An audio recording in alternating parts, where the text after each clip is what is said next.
Braden interview, take one.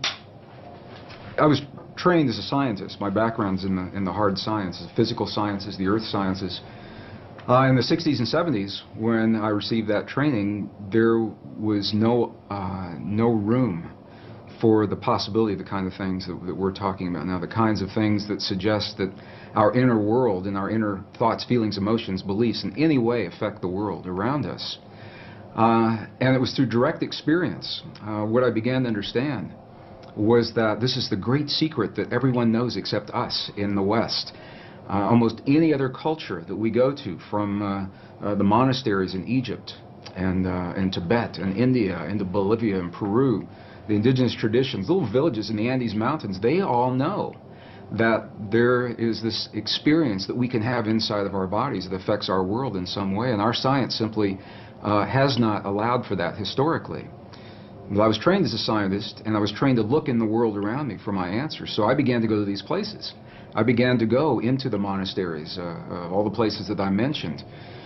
And it was through the direct experience of sitting in the presence of people who have lived and practiced the kinds of traditions that Louise Hay and the other authors I'm so blessed to be sharing the stage and this information with, that they teach about. And what we begin to understand is that this is the place where science got it wrong. There are two places, two assumptions that science has made, modern science. And they're coming full circle and correcting that now. But the first one is that the space that we believe is empty is not really so empty. It's full of a living essence, of a living material that we're only beginning to understand, number one. And number two, the fact, and it is a fact now, that we may have experiences inside of our bodies that influence the world beyond our bodies through the conduit of what's in this space. So it was in going into the monasteries and the nunneries and speaking with the indigenous people, looking at them eye to eye, heart to heart, God to God, and I could say to these people, when you just performed that miracle, when you just performed that miraculous healing, what is it that you did inside of your body to make that happen? And if I didn't understand what they told me, I'd ask them again and again and again through the translators until I understood that they were creating an experience, producing an effect inside of their bodies that my science never told me was possible or existed. And that was the path that led me. I just want to emphasize, science is good. And I believe our science is good and served us well. It simply is incomplete. And so it was that path that allowed me to flesh out the missing pieces that we're only beginning to understand today, marrying the best science of our time with the wisdom, 5,000 years of wisdom of our past, into a greater understanding. And that understanding brings us right back to the question. That's a long answer to a short question. But it brings us back to where we're only now beginning to understand that there is something that we can do in our lives that influence not only the physical body, ours and those of other people around us, but literally influence the physical reality of our world, and that changes everything. It changes everything that we in the West believe about ourselves. So as a scientist, I've also come to understand this is a very different way for many people to think about themselves and their world. And I've found that there's a learning curve that our audiences and our friends and families and coworkers in my career at the Water Fountain, this is not something that people typically talk about in a technical organization.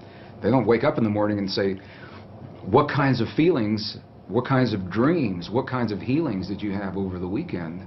And they're talking about who won the football game and who won the lotteries.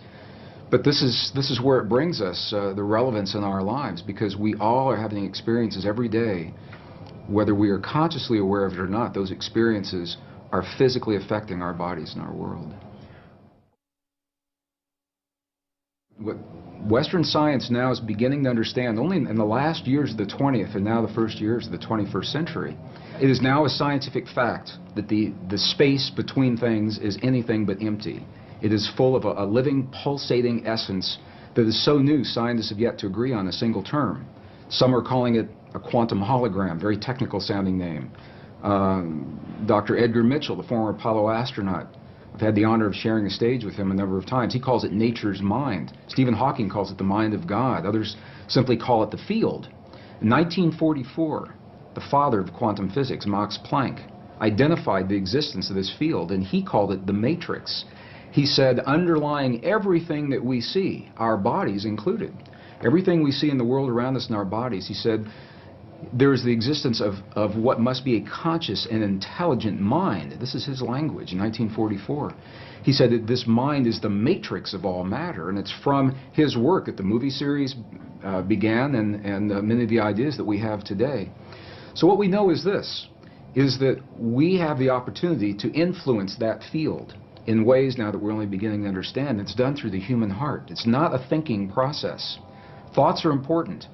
The ancients made a distinction between thoughts and feelings and emotions. And it's the feelings that are centered in our heart, what are called coherent, heart-based emotions. We know that when we feel a feeling of love, compassion, understanding, forgiveness, when we change the self-esteem, that there's an effect from that it changes the electrical and the magnetic fields in our heart, and that those fields literally change the stuff that our world is made of around our bodies. Our hearts are the strongest magnetic field in our bodies, and our hearts are the strongest electrical field in our bodies, much more so than the brain. While the brain does create those kinds of fields, the heart is many times stronger. And what the science now is showing is that when you can change the field that the atom is in, you change the atom, and we're made of those atoms. So when we have feelings in our hearts, we're changing the field that connects the stuff everything is made of, and we literally are altering our physical reality in ways that sound miraculous in Western science. But again, this is the great secret everyone knows except us, because Western science has only arrived at this understanding. You go to these ancient and indigenous traditions and cultures, it's where they begin. They begin with the understanding, sure, everything's connected, and sure, we're part of it. And then they take us one step further and they say, here, I'll show you. I'll show you how to create the effects in your body so that you can heal your body and you can heal the bodies of others. You can change your self-esteem and your body will mirror that change. It doesn't have to be a long, slow, drawn-out process. It can happen very, very quickly. It can happen in a matter of minutes. We have video documentation from medicine-less hospitals in Beijing, China, for example, where they understand these practices and they've employed them for several thousand years. And we can look into the body of a living woman with a cancerous tumor that Western science says is inoperable. And then we can watch as three practitioners that understand the language of human emotion. They create the feeling in their bodies. They're not looking at that tumor as an illness. They see that woman as whole, healthy, vital, completely enabled, fully capacitated. And as they feel that feeling strongly among themselves, her physical body mirrors that. And we can see it through sonograms. We can see that tumor disappear in less than 3 minutes. And that's how quickly reality can change. And this is where the disconnect comes in with Western science. Because I've shared this information with scientists and medical doctors all over the world, and they say, wow, it's a miracle. We're going to have to come back and study this, and we will as soon as we find a cure for cancer, or as soon as we find the cure to cure on a mechanical level, what they see as a mechanical process. And what we now know is our physical body is the outpicturing, is the mirror of something that is not so physical. And this is where science now is only arriving. The three practitioners in the medicine-less hospital in Beijing did not judge that cancerous tumor. They didn't judge it right, wrong, good, or bad. They said it's a quantum possibility, and there are many possibilities. Of course, this is just one. They said, now we're going to choose another one. But this is a subtle and very, very different way of looking at things, because they acknowledge what is and invite a new possibility rather than having a charge on what is there and feeling that somehow we have to manipulate or cut out, in the case of a tumor, or change, hammer the physical reality into submission. What they're doing is acknowledging that moment, that example, and they're changing it on the level of what we would call the quantum blueprint. They're feeling the feeling as if another possibility has occurred, and in doing so, allowing that possibility to replace the one that exists without judging the one that exists. I was an aerospace engineer in Denver, Colorado during the last years of the Cold War, the 1980s, and it was when the famous brown cloud was inundating Denver, and we couldn't all drive on the same days. We had to carpool on different days. And one day I went to an engineer friend's house to do my carpool for that week, and I got there a little early. And I'd never been to his house before, and I said, "Can I use your bathroom?" And I went in there, and he had little Post-it notes of affirmations all over the bathroom, and it said, "My perfect mate is manifesting for me now. My perfect mate is manifesting for me now." We got in his car, and he had little Post-it notes all over the dashboard and the rearview mirror. "My perfect mate is manifesting for me now." And of course, I knew what his office looked like, and it was the same way. He had them all over the walls in the CRT. I said, "Does this affirmation work for you?" He said, "Nah." He said, "It never does." And I said, "Why do you think that is?" And he said, well, look at me. Who'd want to be with somebody like me? I'm just an engineer. You know, he had a very low self-esteem about himself. And I began to think about the way that he was applying those affirmations, and other people have applied them very successfully. And what I found the difference was, for him, it was a thought process that never went beyond what was happening in his mind, in his own picturing, his own self-esteem. And the thought is important. The ancients are very clear about this in the Sanskrit text. They tell us that the thought is the image of the quantum possibility. So in other words, in the realm of all possibilities, everything already exists. My friend's perfect relationship and the worst one he'll ever have. The lightest of the light, the darkest of the dark. Our greatest healing and our greatest suffering, they're already there. And what they invite us to do in these ancient traditions is to reach into those possibilities with our mind. This is the power of the mind. And isolate, we lock in one of those possibilities. So now we have taken it and identified it. However, to bring it into this world, to breathe life into that possibility, is the power of human emotion. Our love for that possibility, or our fear of that possibility, either one will work. To bring that quantum possibility into the particle reality of our everyday lives. We don't have to know that. It sounds very technical. We just have a feeling. But this is the science of, appears to be the science of how these things are working. So this is why our self-esteem is so important. When we feel, when my engineer friend felt that, why would anybody want to be with me, is what he said to me. The affirmation for him was an empty affirmation. It was a thought that had no energy to invite it into this world. And an example of just the opposite of that is I know of other people who have simply made a list of all of the attributes of a perfect partner in life, because this is what many people, I'm using as an example. It works in healing, it works in peace, but we're talking about relationships.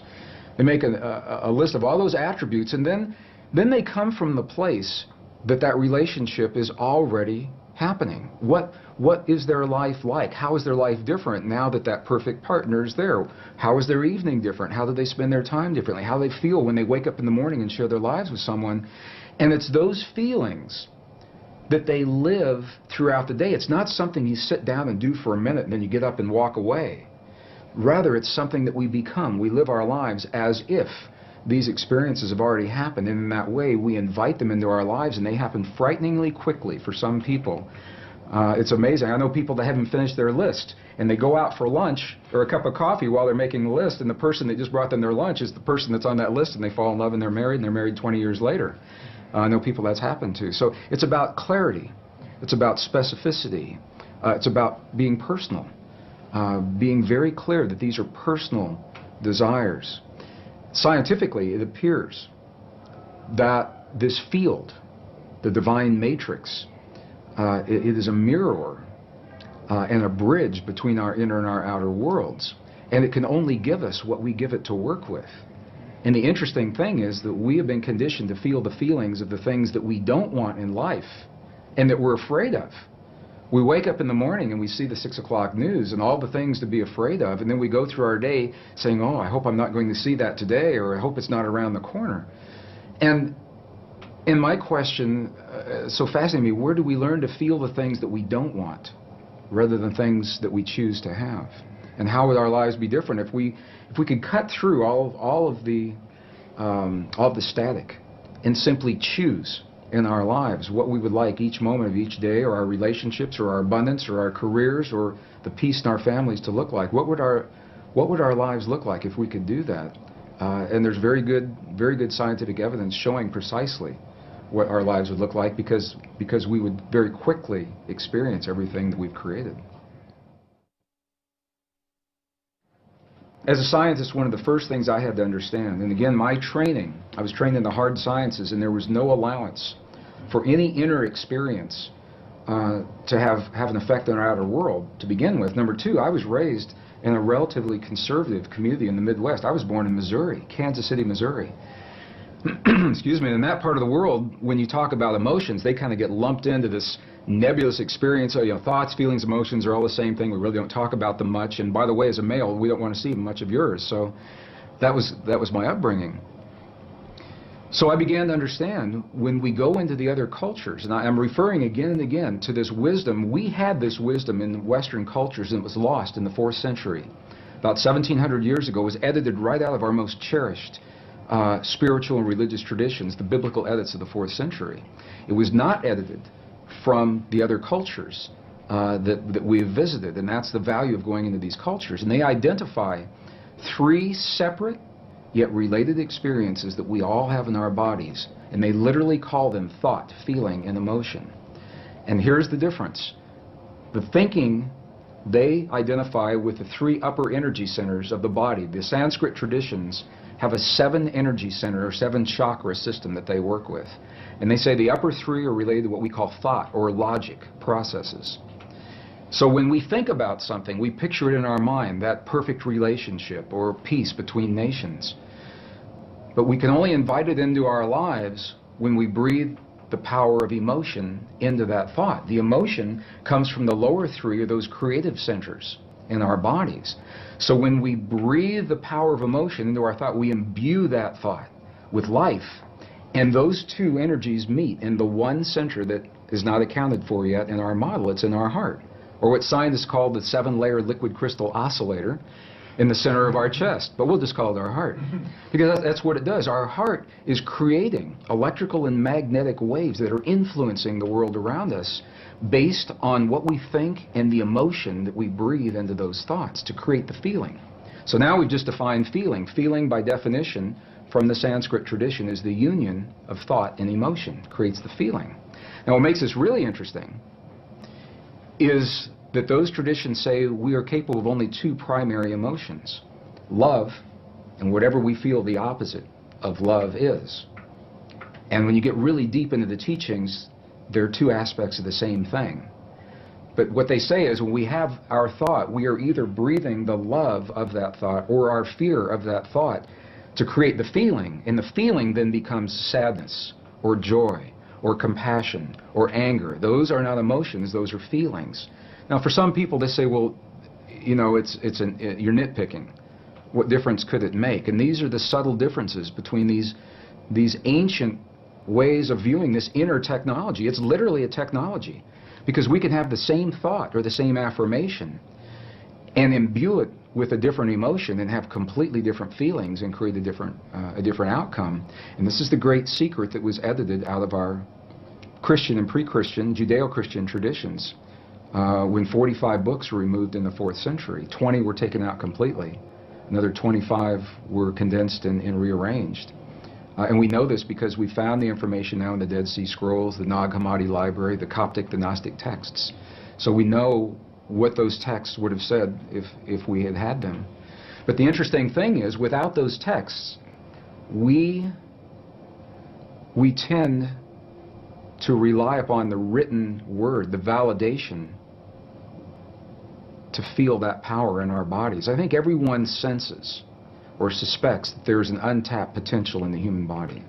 I've been on every continent of the earth, and I've asked every audience I've ever been in, do you feel that that's there? And they say, yes, we feel there's something there, but we just can't quite get it. Why is that? So we have a feeling that there's more to us, but we rely on a written validation in a 5,000-year-old text or a scientific study to tell us that it's true. And this is, I think, the value of going into those texts, is we get to see the words that literally say, in the Gospel of Thomas, the lost Gospel of Thomas, it literally says, when these 2 become one, when thought and emotion become one, then you'll say to the mountain, move, and the mountain will move. And I used to think that that was a metaphor. And I now have seen enough to know that moving a cancerous tumor inside the body of a living woman, that's moving a mountain to me. And it's all done from marrying thought and emotion together. In 1998, I had my first journey into the highlands of central China and Tibet. And it was during that time we were given a personal audience with an abbot, who was an elderly leader of a particular sect in the monastery. And this abbot passed just a couple of years ago, so I'm glad that we spoke with him when we did. And it was this man, I asked the question that I asked every monk, every nun, I asked the shaman in Peru and Bolivia, that I had the clearest response from this man. And I asked him a question. I said, when we see your prayers on the outside, and we see you in the chanting hall for 12, 16, 18 hours a day, and we see the bells and the bowls and the mudras and the mantras and the gongs and the chimes and the incense, when we see your prayers on the outside, I said, what are you doing on the inside? And this was the man that looked at me. He said, you've never seen our prayers, because a prayer cannot be seen. He said, what you see are the things we do to create the feeling in our body, and the feeling is the prayer. And then he turned the question on me, and he said, how do you do this in your culture? Through a translator. And I began to think about this and realized that when we lost the words in our most cherished spiritual traditions that tell us that feeling is a language that speaks to our bodies in this world, when we lost the words that validated that, we began to think that the words themselves were the prayers, and if we say, or the affirmations, and if we say those words the right number of times, the right time of day or the right time of year, that we've said our prayer or our affirmation, and then if it doesn't work, we get frustrated and we say, well, my prayer didn't work, or my affirmation's not working for me, because we lost the link with feeling and emotion. When I was in the monasteries in Tibet, and the abbot had passed, a new abbot took his place who was already in his mid-80s. He's the new young abbot. He's already in his mid-80s. And I asked him a question, and this was in 2005. We just went back. And I asked him a question, and I said, what is the force in your tradition, in your belief system? What is the force that connects the universe? What's the force that holds everything together? And through the translator, he answered me with one word. And I thought I heard it incorrectly. And I said, would you do that again? And he came back and he answered me with one word, and he said, compassion. And I said, well, wait a minute. I said, is compassion a force that holds everything together, or is it a feeling that we experience in our bodies? And he said, yes. And that was very powerful for me to understand that, because it says that we have the ability to feel in our bodies the stuff that holds this universe together. And we're really not so different from those quantum particles in the stars beyond us, or in the tumor that's in front of us, in the suffering of our loved ones, or in the peace between the nations. It's all part of the same thing. The challenge is to make it more than an intellectual exercise. How do we know we're part of all that is? One of the ways that helped me come to that realization, there was an experiment that was done in 1997 in Geneva, Switzerland. Made world headlines. 3,500 reporters from the science journals were there. They documented this experiment, and it didn't make the cover of Time magazine or USA Today, although I think it should have. And what the experiment showed, the bottom line, was that when you take the stuff our world is made of, a particle of matter, one particle, and even if you split that particle and send each portion to different locations, which is what this experiment did. They split one particle of matter and sent one particle 7 miles this direction, the other 7 miles that direction. They were 14 miles apart, and even though they were separated physically, they were still connected energetically. So that when one particle had an experience, they would disturb one particle, the other one acted like it was having the experience. Sometimes the other one would act like it was having the experience before the scientist even disturbed the first particle. And it's mind-boggling. He said, well, how can this be? But what this tells us is that once matter is physically joined, even when it becomes separate, the energy is still there that's connecting it.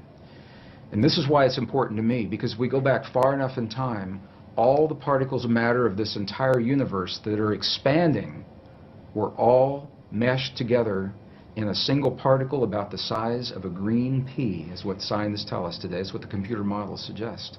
That if you could go into the universe today and take all the particles of matter and take out all the space in between and bring it together and compress it into a size of a single green pea, it means that you and me and every one of our listeners, we were all once part of that same particle that creates this whole universe today. And even though those particles are now separate and expanding, and the studies show that they are, energetically we're all still linked.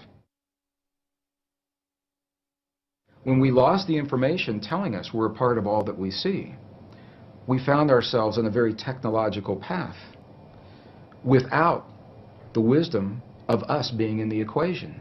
So we thought it's the world out there and that we're separate from that world.